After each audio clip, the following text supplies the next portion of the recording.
Morning students, this is the class for plus 2 physics. Now we are going to discuss about the Ohm's law.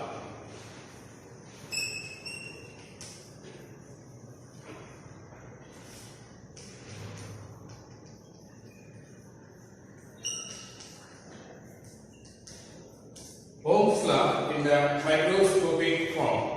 Okay, so this topic belongs to the unit 2 current electricity. Okay, now we consider a conducting material. We consider a conducting material X, Y. The area cross section of the conducting material is A. A is the area cross section of the material at any places. Now we are applying the electric field from left to right side. We are applying the electric field in the particular conductor from left side to right side. Now all the electrons present inside of the conducting material, especially the free electrons, are drifted.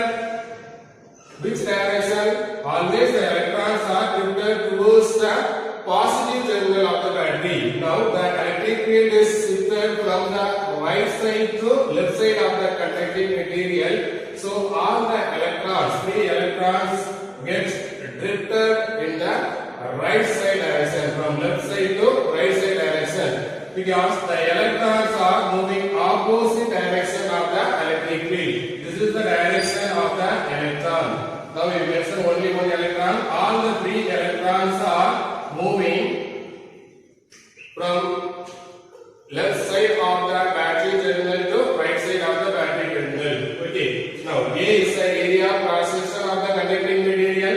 V is the drift velocity of the free electron when we are applying the electric field to the conducting material X, Y. Now we consider that all the electrons moving from X to Y having the same drift velocity Vd. Now we are going to calculate the current passing through the conducting material Xy. I is the current. We know the formula for I is nothing but dq divided by dt. I is equal to dq divided by dt. So if you want to calculate the I, current in the particular conductor, we are going to calculate the dq value at first. To calculate the dq, now we consider a very small portion in the conductor xy. Now I am taking this portion is tx amount. Tx is a very small element in the particular conductor xy. If suppose one electron is crossing in this area, in this level, it will take the timing period dt. So dt is the time taken to cross the level dx. So we know the formula for drift velocity. Velocity is equal to traveled distance divided by time taken. Dx divided by dt. This is the drift velocity formula. So we are going to rearrange the formula like this. Dx is equal to vd into dt. You are taking this is the equation number 1. Dx is the smallest portion in the conducting material. Vd is the drift velocity of the electron. Dt is the time taken. Okay, this is the formula number 1. Okay. Now we are going to calculate the dq value. dq is the total amount of charge passing through the conductor. Now we are going to calculate the total charge of the electron passing through the conductor. Okay. Now in this portion we consider n is the number of electron per unit volume.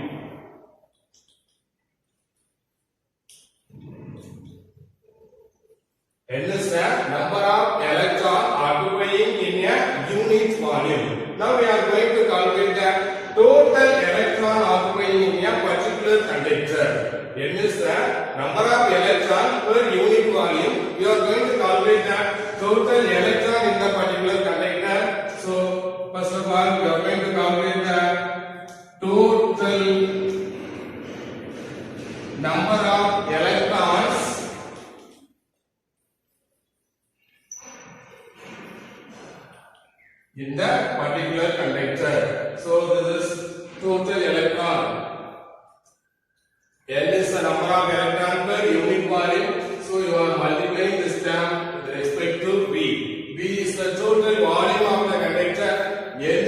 electron per unit volume. So we are applying the formula L. It's V is the volume. It is nothing but area.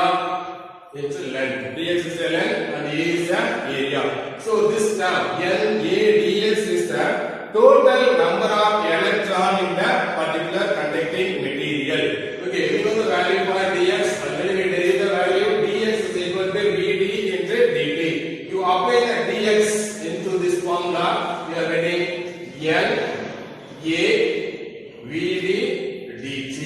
This is the value for total number of electrons in a particular condenser. Okay. Now we are going to calculate the total charge. Total charge dq is equal to total number of electrons multiplied with charge of the single electron. Total charge of the electron in the conducting material is equal to total number of electron multiplied with charge of the single electron. We know the value for charge of the single electron. It is nothing but E.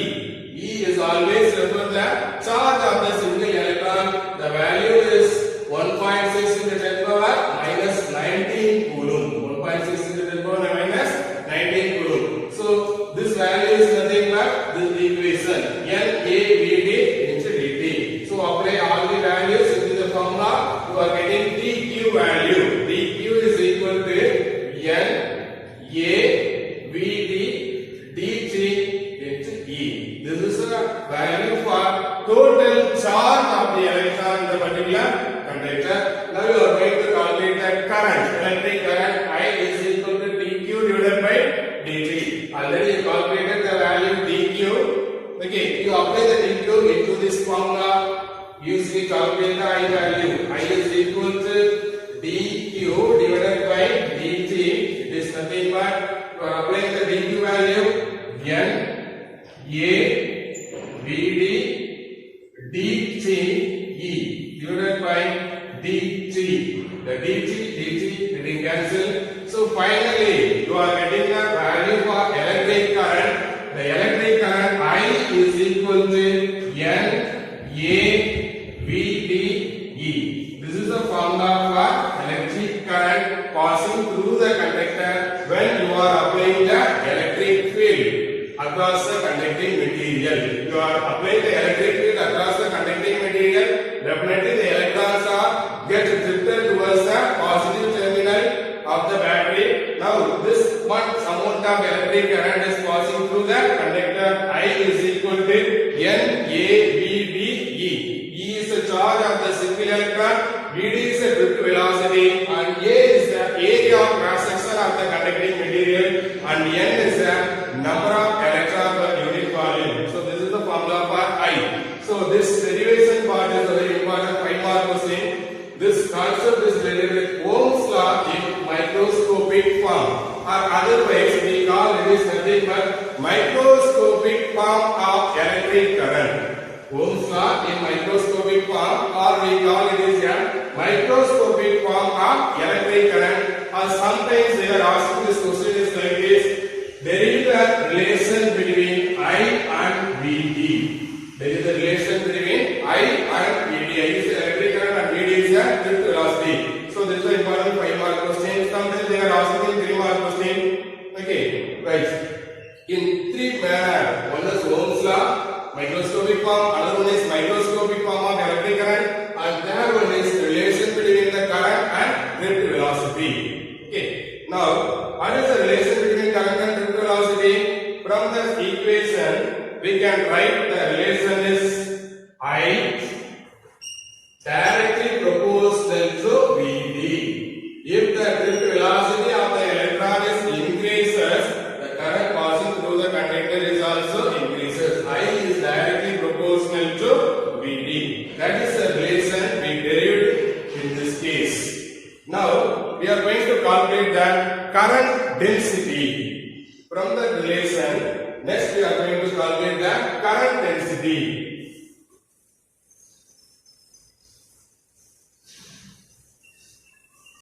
Next topic is current density.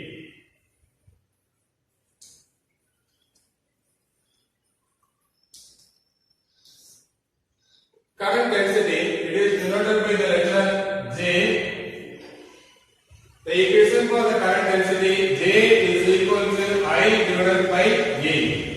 Current density is defined as current per unit area of cross section. Current per unit area of cross section is called current density. The unit for current density for I, ampere, for area of cross section, meter square. So m power minus 2 is the unit for current density. The current density is a vector quantity. Current density is a vector quantity. Already we discussed about current is a scalar quantity, but current density is a vector quantity. Why we call current is a scalar quantity? Why we call current is a scalar quantity? This is a one type of reasoning question. Why we call current is a scalar quantity? Do you know that? Current is a scalar quantity. This concept is explained with the help of this formula. We rearrange the formula. We can write like this: I is equal to J A.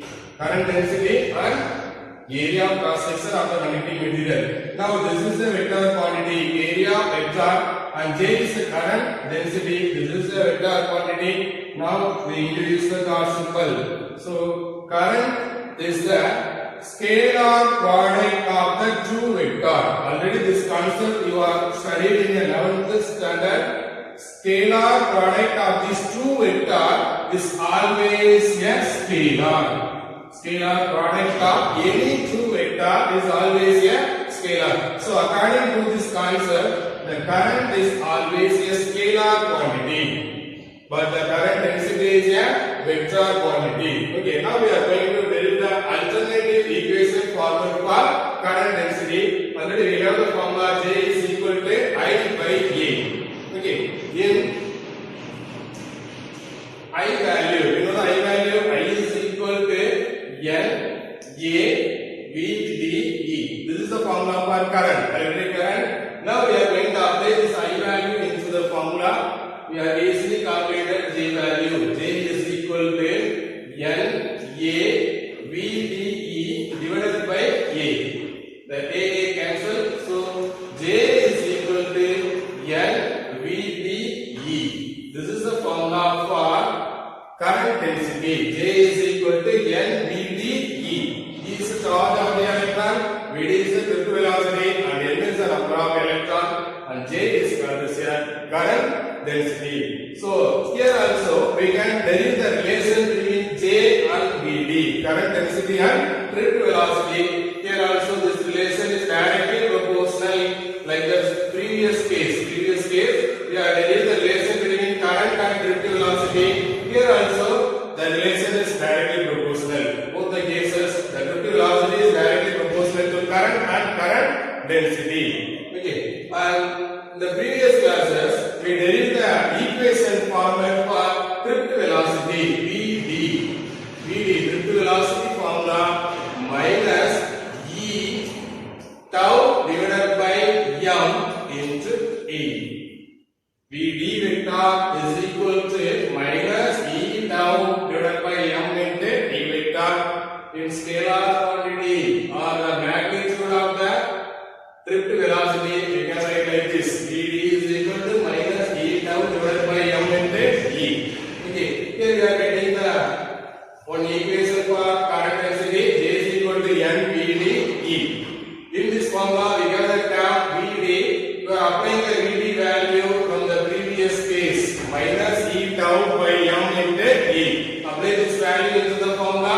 J is equal to N E minus E tau divided by m E. Okay.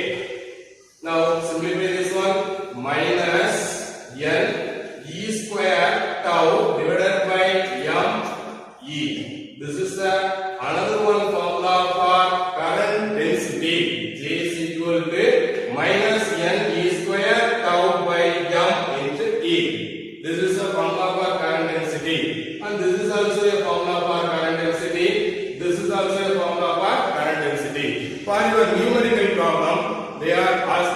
different manner. If suppose they are given the I value, you can using this formula IA, you are using this formula, and if they are given the EVD, you are using this formula. For numerical problem, we can use all the formulas, and one modification. I is nothing but rate of flow of charges. So this formula we can written as in this formula I is equal to Q by T divided by A. So this is nothing but Q divided by A into T. I is equal to Q by T, rate of flow of charges. So we can write J is equal to Q by A into T. And further we can rearrange the formula like this manner. We know the value for Q. Q is nothing but total charge. Total charge in the conducting material. So we can write this equation like this. Q is equal to NE. Q is equal to NE. N is the total number of electron and E is the charge of the single electron. So Q is equal to NE. So another one formula for J is equal to already we have Q divided by AT, and now we can write like this A into T. This is also the equation for current density. So more number of equations we derived for current density. For a particular numerical problem, we can use this all the formulas. Now this J, now I can write it like this, minus sigma E. This is the magnitude value. Now we mention the vector format like this manner. J vector is equal to minus sigma E vector. Compare these two equations. Now I write this sigma is nothing but this term N E square tau divided by M. Sigma is equal to N E square tau divided by M. What is sigma? Sigma is nothing but this is the conductivity. Sigma is called as a conductivity of the material. For all the cases, we are choosing a solid conducting material. Now sigma, this term is refer the conductivity of the material. If sigma is very greater, we call it is a good conductor. If the sigma value is very less, we call it is a bad conductor, or sometimes we call it is a semi-conducting material. It is depending upon the value of sigma. Sigma is called as a conductivity of the material. Now we write the equation like this. Sigma E. We omit the negative sign because the J current density and E acting in a same direction. It is acting in a same direction. The direction of current density is always along the direction of electric field. Electric field and current density acting in a same direction. So no need to mention the negative sign. J is equal to sigma E. What is J? Current density. What is sigma? Conductivity of the material. What is E? E is called as a electric field. Electric field and J is acting in a same direction. Okay.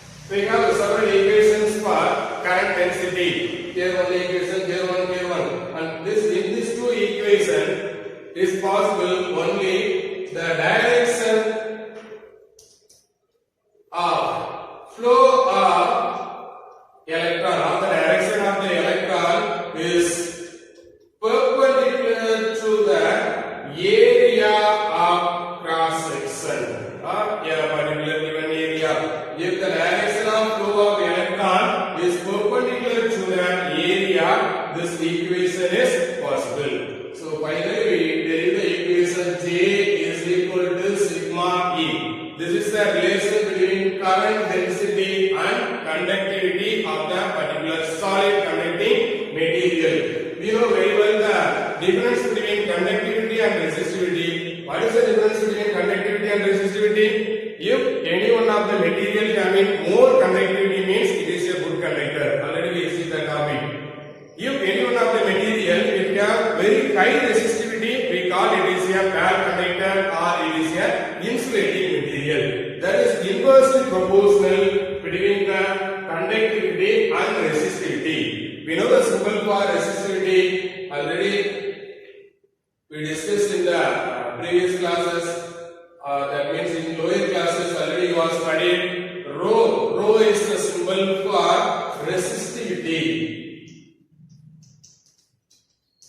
Rho is the symbol for resistivity. The resistivity and conductivity is inversely proportional. So we call the rho is nothing but 1 by sigma. Rho is equal to 1 by sigma. If they are asking in 2 mark question, define resistivity. Resistivity is a reciprocal of conductivity. Resistivity is called as reciprocal of conductivity. Okay, from the equation we can write like this: resistivity equal to, we know the formula for sigma. Sigma is equal to n e square tau divided by m. You apply that value in this equation.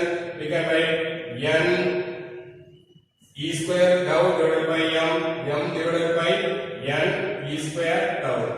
This is the formula for resistivity. So what is the unit for conductivity and resistivity?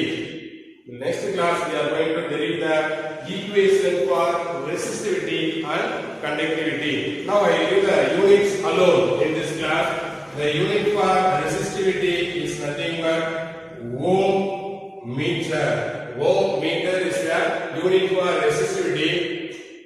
Conductivity is the reciprocal of the resistivity, so we can write like this: ohm inverse meter inverse. Ohm inverse meter inverse. This is the unit for resistivity and conductivity. How we calculate this unit? The topic we discuss in the next class. Okay. Now all this concept.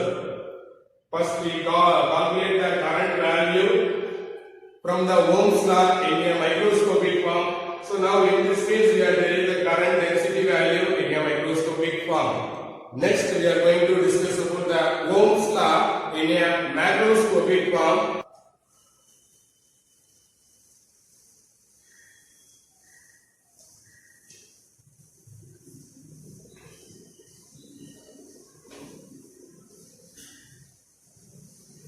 Now the next topic is once again Ohm's law. Already we did the Ohm's law in microscopic form. This one is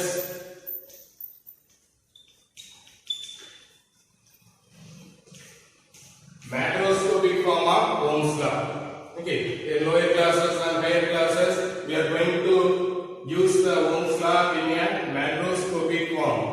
Okay, now the Ohm's law in a macroscopic form, it can be derived with the help of current density. Current density formula already we derived. J is equal to sigma E. From this equation we are going to derive the Ohm's law in a macroscopic form.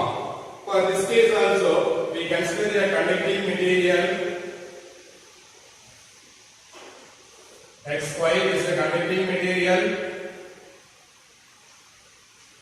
and area cross section of the conducting material is A. A is the area of cross section of the conducting material. Now we consider the length of the conducting material is L. L is the length of the conducting material. A is the area of cross section of the conducting material. Now we set the potential difference across the two terminals X and Y. For setting the potential difference, we are connecting a battery like this manner.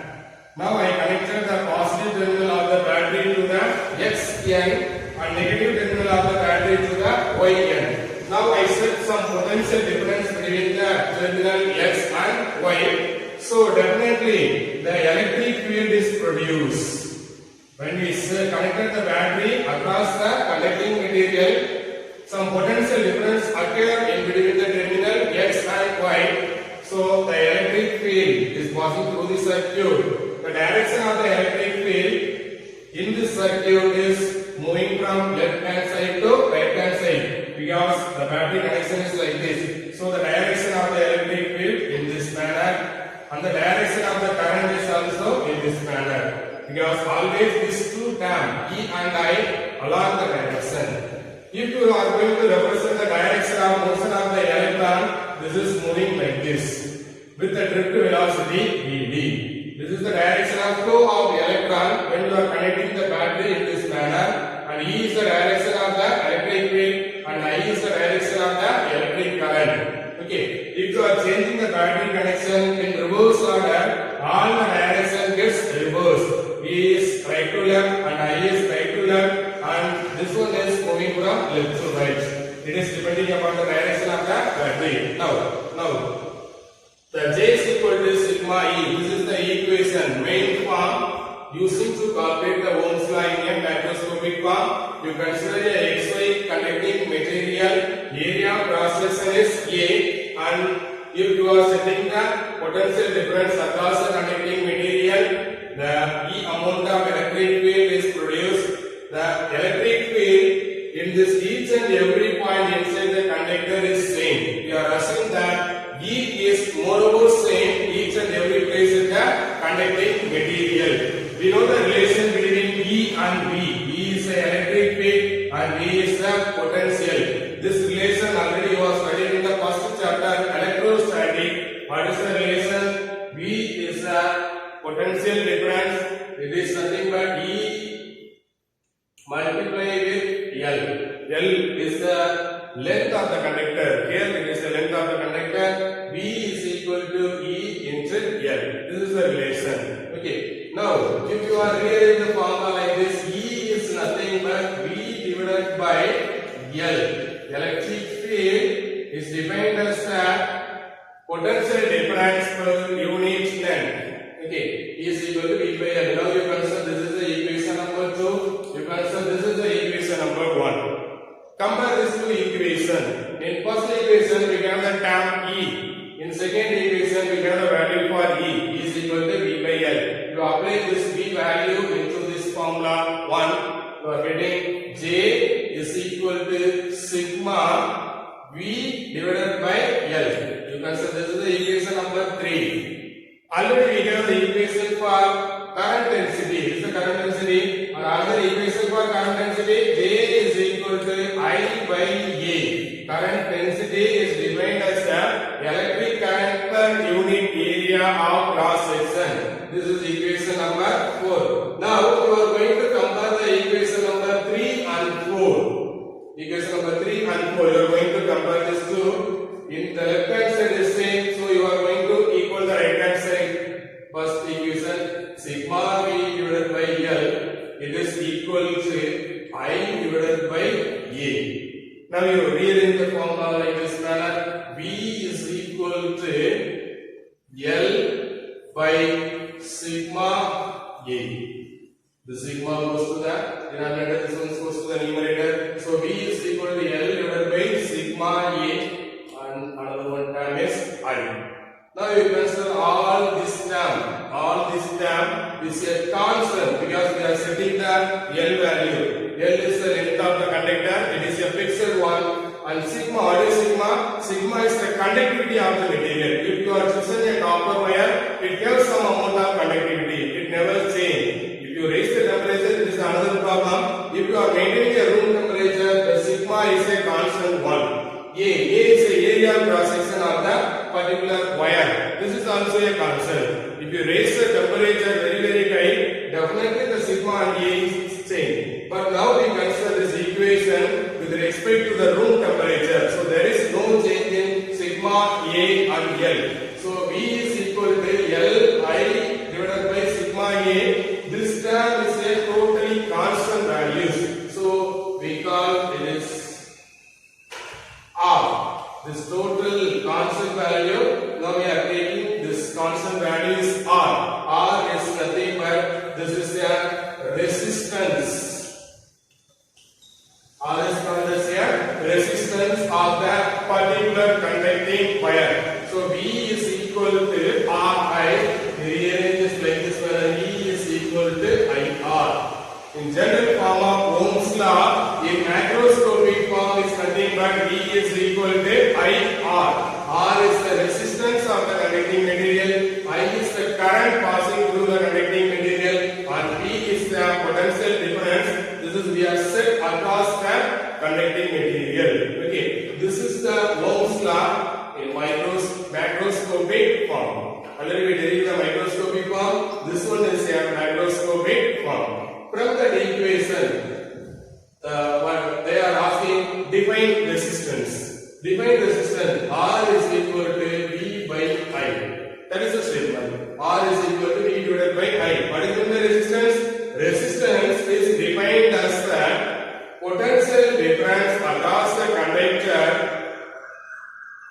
where electric current passing through the conductor. It is the ratio of potential difference across the conducting material and the electric current passing through the conducting material. This one is a statement for resistance. Now we are going to see about the unit of resistance. What is the unit? Unit of resistance is nothing but this is ohm. Ohm is the unit of resistance. It is denoted by the letters. This is the simple representation for ohm. So R is the resistance. It is equal to V divided by I. The unit of resistance is ohm. This is denoted by the symbol ohm. Okay. So this equation V is equal to IR is the Ohm's law in a macroscopic form. What is meant by resistance? Resistance is the ratio of potential difference across the conductor and electric current passing through the conducting material. Okay. Now, so suppose they are asking in one more question, if the resistance of the material, we classify the material into three types according to their resistance or according to their resistivity or according to their conductivity. Okay, we can classify in this manner. Now, the question is, if the resistance of the any one of the particular material like a conductor, if the resistance of the any one of the particular material is greater, if R value is greater, that material is under the category of which one? If the resistance of the particular material is very low, this is under the category of which one? Okay. Now we see the first case. If the resistance of the particular material is very greater, means resistance, it is nothing but it produces some block. It is apply some brake to flow of the electron or flow of the current. If it is applying the brake, means it reduces the amount of or it is regulate the current passing through the particular circuit. So this value is greater, means definitely the current value is very lesser. That means very less amount of current only passing through that type of material. If any one of the material having resistance is greater, their type of material allow only minimum amount of current. We call this is not a conductor. This is not a conducting material. Maybe it is belongs to the insulator, maybe it is belongs to the semiconducting material. Now, second one, if the R value is very low, it allows to passing through the conductor. So this is definitely this one is a conducting material. This is a conductor. Okay. Now next classes we discuss about the classification of the conductor. It is a good conductor or bad conductor or superconductor. We detailedly clarify in the next classes. Now, if the R value is greater, it is not a conductor. If R value is lesser, it is a conducting material. Now, next we are going to plot the graph in between the potential difference and current. This is the main concept in this lesson. Maybe they are asking in a competitive exam for this question. Now, next topic is important, one more part.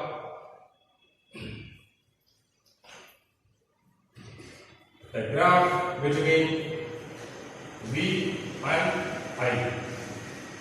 We are going to plot the graph between potential difference and the current. Now, I am taking potential difference in x-axis and current in y-axis. If we increase the potential difference, now you consider the circuit. This is one of the material. Now we are connecting this battery like this, x, y. Here you are set some potential difference. If you increase the potential through the battery, what will be happen? The graph is like this.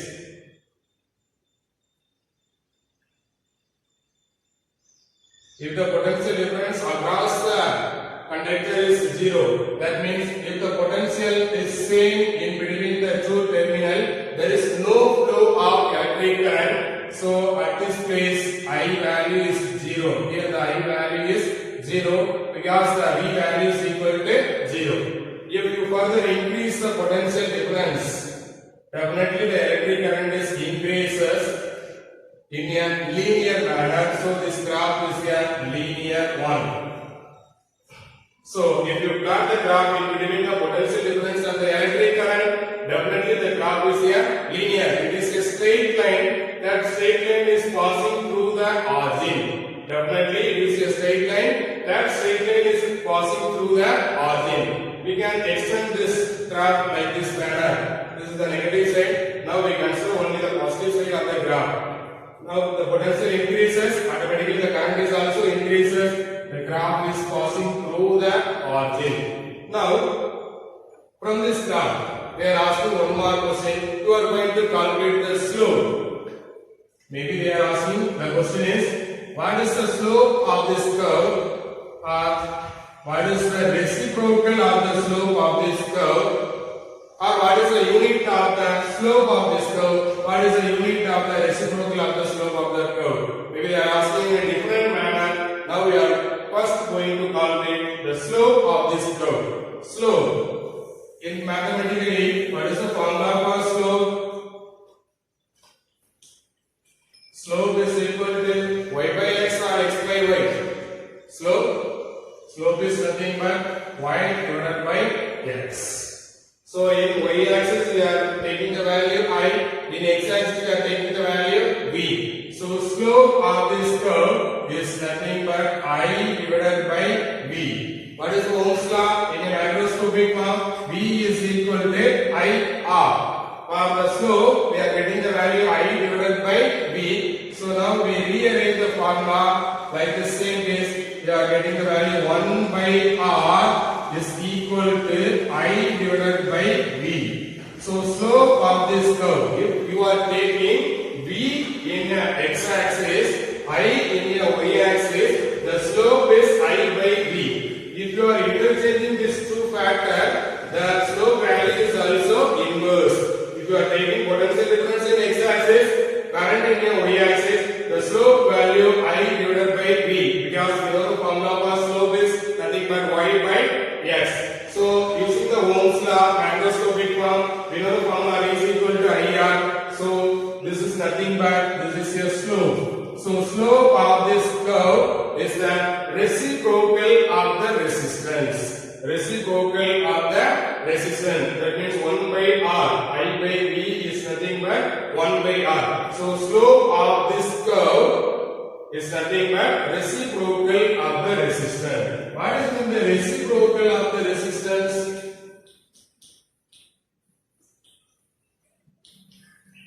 Reciprocal of the resistance. Already we studied the sum factor, resistance, conductivity, resistivity. The symbol for conductivity is sigma. The symbol for resistance is R. The symbol for resistivity is rho. Now we are going to study another one factor. That factor is represented by the symbol G. G is nothing but this one is a conductance. This one is a resistance.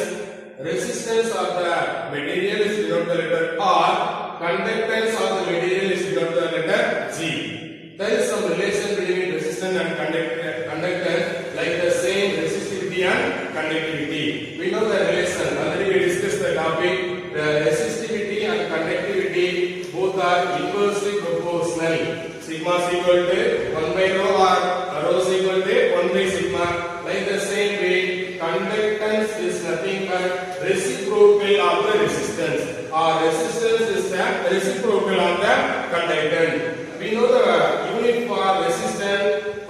Unit for resistance is nothing but ohm. So what is the unit for conductance? This is the reciprocal. So we write like this: ohm inverse, or the notation ohm inverse, or we write it simply M(H)O in reverse order. This is the unit ohm. OHM. This is the unit reverse mho. So mho is the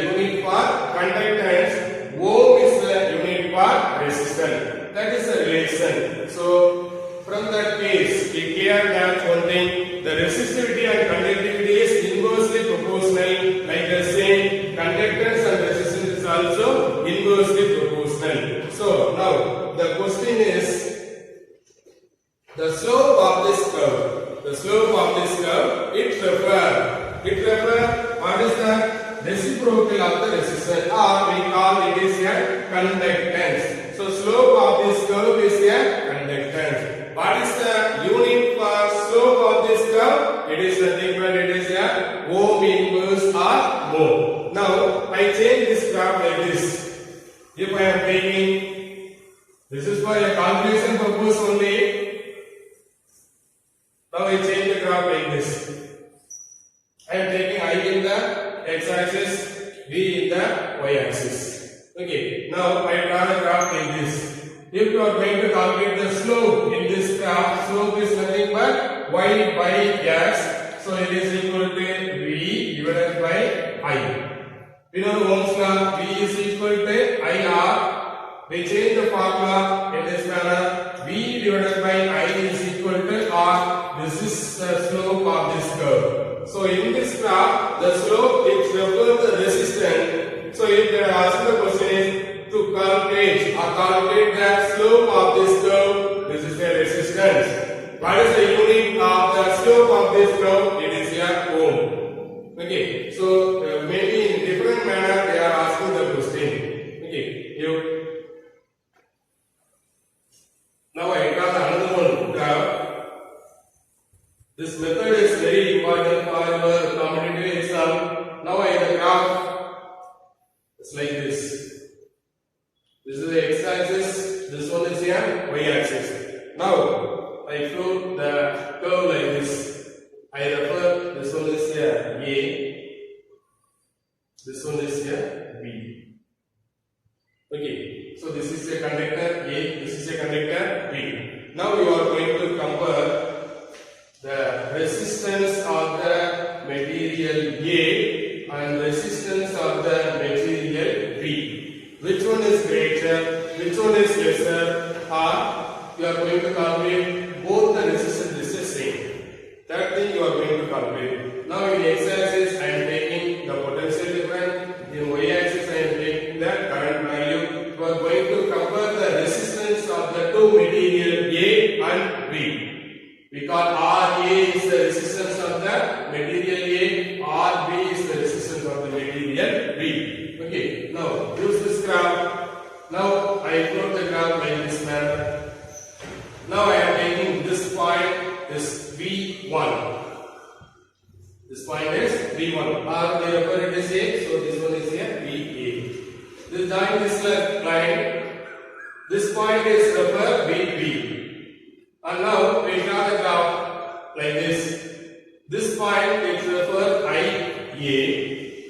Now you extend this line like this. Intersect this point. This point is called IB. IA is the current related to the material A. IB is the current related to the material B. That means the passing through the conducting material. VA is the potential difference. VB is the potential difference. Respective materials. Okay. Now we are going to calculate the comparison between RA and RB. What is the formula for R? R is equal to V divided by I. V divided by I. Now you compare which V is greater, which V is lesser. If you want to get the R value is more. If R value is more, definitely the V value is greater, the I value is lesser. Compare these two material, you are going to calculate which material having the greater resistance. Which material having the greater resistance. So definitely if that material having greater resistance, definitely it has a greater potential difference and lesser amount of current passing through the conducting material. Compare these two. Which current is very lesser? IB. IB is a lesser current compared with the IA. Now, potential difference is greater. Compare with this to VB.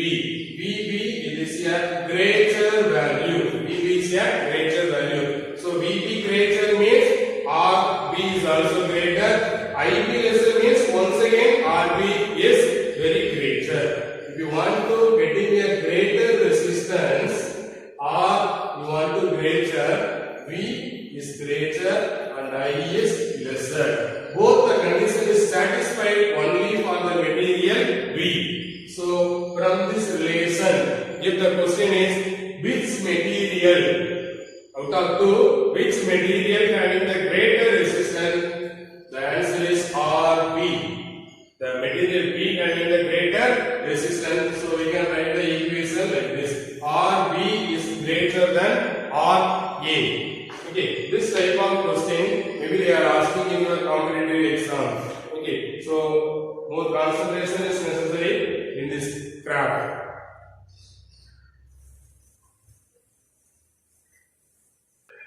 And the next one is the smallest topic. The topic is a relation between ohmic and non-ohmic devices. Ohmic and non-ohmic devices. Only one difference. If that material or if that particular device it obeys the Ohm's law.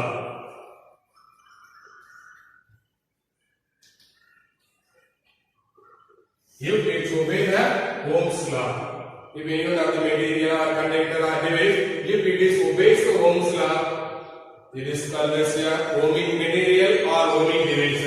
If it does not obey, if the device does not obey the Ohm's law, we call it is a non-ohmic devices. That is the difference. If it is obey the Ohm's law, it is a ohmic devices. If it does not obey the Ohm's law, we call it is a non-ohmic devices. Obey Ohm's law. What does it mean that? Obey Ohm's law means you know the graph between the voltage and current. If the voltage across the conductor is increases, automatically the current is also increases. If you draw the graph, plot the graph between the voltage and current. If the graph is a linear, the graph is a straight line and it is passing through the origin, that material, that device definitely obey Ohm's law. So if the graph between the V and I is a straight line, the material is obey Ohm's law. Because from the Ohm's law, the voltage is directly proportional to the current. R is a constant, so voltage is directly proportional to the current. It does not obey the Ohm's law. If you are consider any one of the semiconducting material, you are choosing the semiconducting material. What is the semiconducting material? You detailly studied in a second volume group standard book. Semiconducting material. Generally, we call the semiconducting. Semi means we consider it is a partially, but it does not mean partially. Partially means if you are applying 1 ampere current to the conductor, partially conductor does not mean that it allow only 0.5 ampere current. Remaining 0.5 ampere current it will be blocked by the particular device. That is not a meaning. Semiconductor means sometimes we call it is a partially conductor, but it's not a correct answer. Semiconducting material means it can be behaved like a conducting material at a particular condition. It can be act as a insulator in a particular conducting material. Semi means it is in between the conducting material and the insulator. Insulator it does not conduct the current.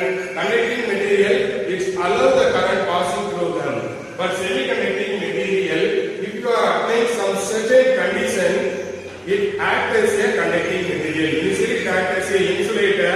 After applying some current, it converted into a conducting material. So we call it is a semiconductor. Semiconductor does not mean it allows a partial current. It blocks the partial current. Does not mean that. Semiconducting material means it is acting in between the conducting material and the insulating material. Okay. Now you select the semiconducting devices. If you are going to draw the graph in between the voltage and current V and I. The graph is like this manner. It is not a linear one. If we increase the voltage at a particular level, it does not conduct the current. I value is 0. In this case, we can see that clearly. If you draw the relation between the voltage and current for any non-ohmic conducting material, V in x-axis, I in y-axis, the graph is like this manner. This is the line, this is the curve. The graph is like this manner. Okay, this is the 0 volts. Okay, in this case the current is also 0. If you increase the voltage in positive direction at a particular range in between the region, that material is not ready to conduct the current. So in between this region, the current passing through the conductor is also 0. After that, when you gradually increase the voltage, it's ready to conduct the current, and the current value increases gradually. So this graph is related with non-ohmic devices.